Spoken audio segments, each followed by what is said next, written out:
Good afternoon, everybody. Welcome to City Hall. Welcome to the Ashley Room. We are here today because April is Sexual Assault Awareness Month, and I'm pleased to be joined by a group of service providers, of providers of support, providers of a sturdy shoulder to lean on, and folks who hold sexual predators accountable in our community. So I will be introducing folks, but I just wanted to run down the list. First of all, Chief David Preventure is here, who can tell you more than anyone else, frankly, the effects of sexual assault on a community and on the lives of victims. Second only to Pam McLeod, who is here from the Women's Center. You'll be hearing from Pam in a second, as well as Michelle Laranja from the Children's Advocacy Center, and Courtney Cahill from the District Attorney's Office. And I just want to say thank you to District Attorney Sam Sutter for sending not only Courtney along, but also other members of staff who are here today. This is, we mark this occasion every year because sexual assault in Greater New Bedford is a persistent problem.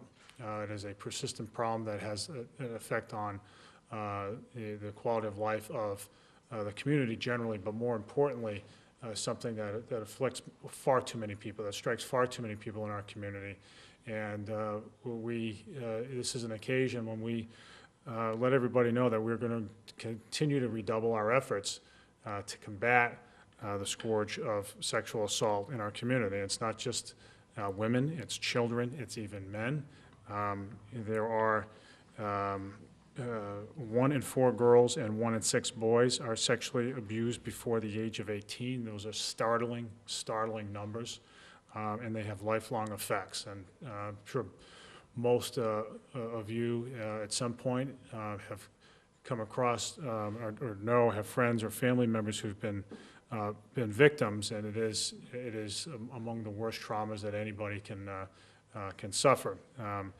For our service providers, whom you'll hear from, it's part of what it is what they do, dealing with the effects of sexual assault, and it is what they go through on a daily basis is really jarring.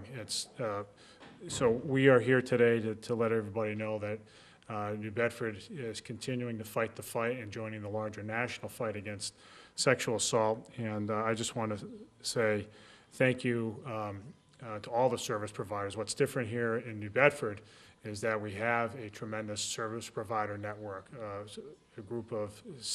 set of very capable groups that are very ably led, that work well with one another, and are able to deal with the problem effectively. It's not a problem that's going away. It continues to persist, but there's no group of service providers I would prefer to have handle the problem than the ones that you'll hear from today. So with all that, let me, I have a proclamation that marks this occasion. I won't go through and read the whole thing, but I will present it to my friend Pam McLeod, who's here today from the Women's Center up on County Street, which is the leading service provider for women who've experienced assault in our community. And Pam, as you know how I feel. You guys do miracle work at the Women's Center.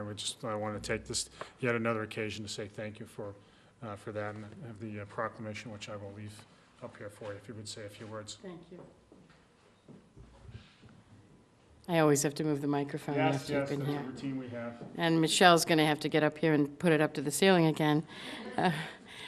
Welcome, everybody. Thank you so much for coming. There's a couple of people I really want to recognize, because there really is in this room a sort of ring of support around victims. And that starts with the criminal justice end, where we have a wonderful Chief Preventure here from New Bedford, and we know that victims that find their way to the police will be heard and will be believed, and that the perpetrators will be prosecuted. And that prosecution part is also well represented by Sam Sutter's office, our district attorney, and Courtney Cahill is here today from the district attorney's office. Again, on the justice side, This is a very important phalanx of support.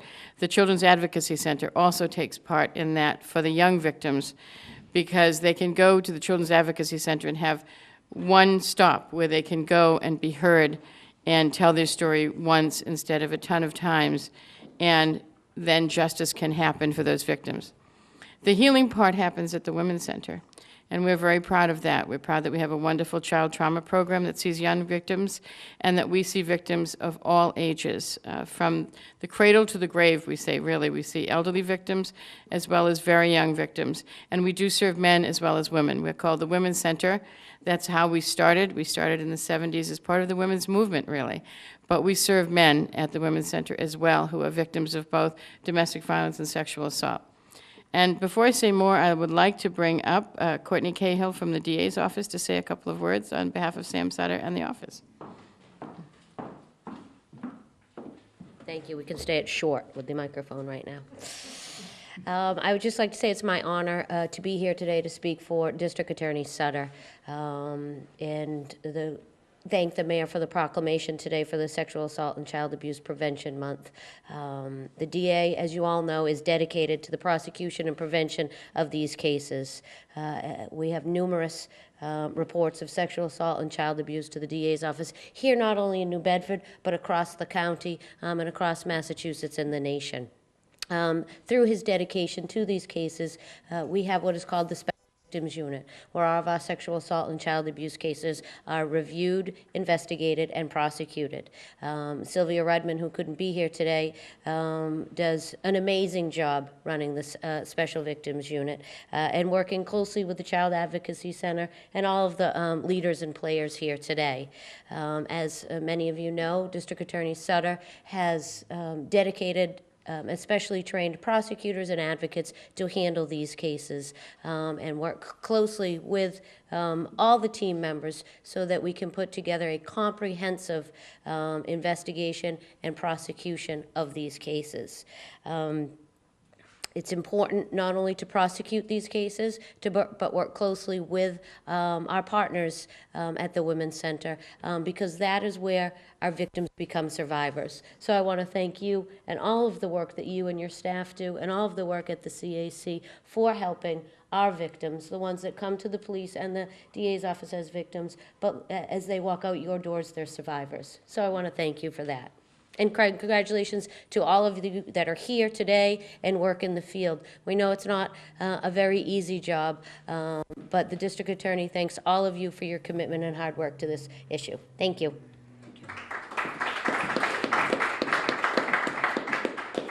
Thank you, Courtney. Please thank Sam for us, for lending you to us for the day to be his voice on behalf of the DA's office. We really are very fortunate that we do have dedicated prosecutors that take these cases. And we also are extremely fortunate that in our area in Bristol County, we have the Children's Advocacy Center. This is not only Sexual Assault Awareness Month, but also Child Abuse Awareness Month. And it actually is fitting that those two things go hand in hand. The mayor mentioned some of the statistics that are so appalling of victims under 16. They are even more appalling for children who are under 12 and under 11. And we're very fortunate that we do have the Children's Advocacy Center here in Bristol County to care for those victims, to make sure that their stories get told, to make sure that the prosecution has a place to hear their stories without the child having to repeat it, as I said, a million times. So I would like to bring Michelle Laranja Cruz up to the microphone now, and I will move the mic for her.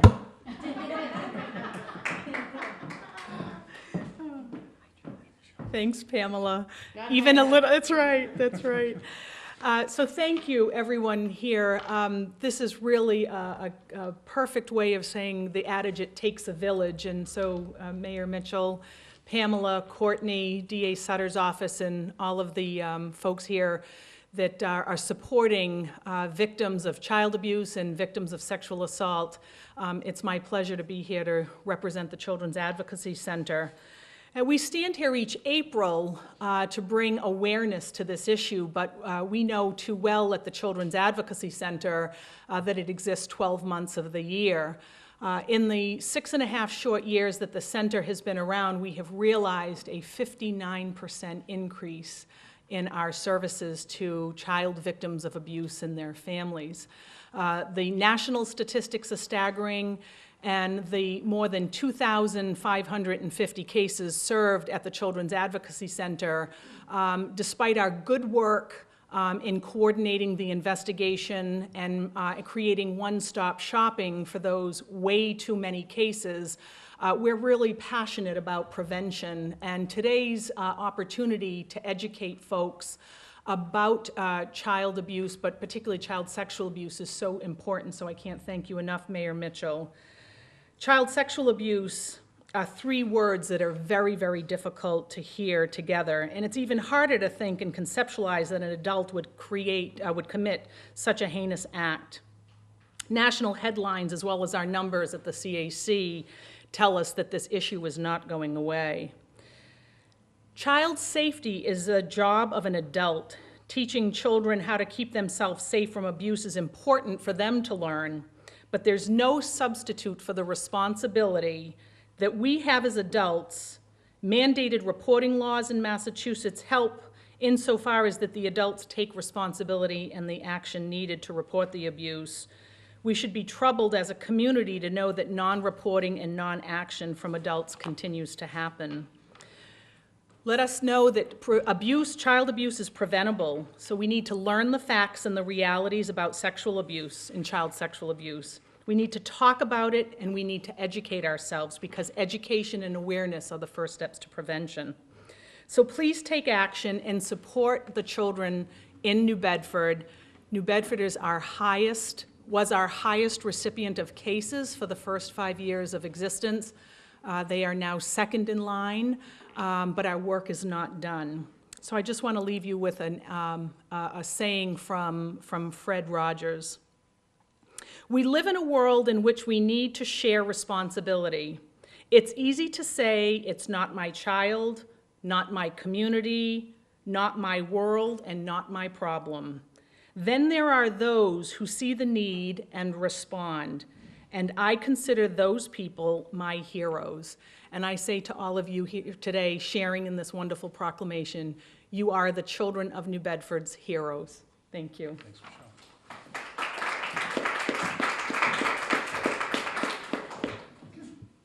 Thank you, Michelle. So as Michelle said, this is the time that we bring awareness. There's a reporter here from the Standard Times, and he asked me the question, why the month of April? Why awareness events? And I'm sure a lot of people think, oh my gosh, you know, if it's March, it must be awareness for such and such.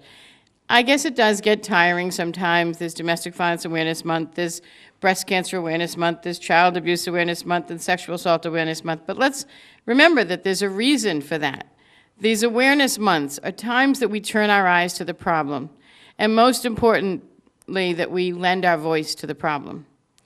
The motto of Sexual Assault Awareness Month for the last couple of years has been, it's time to talk about it.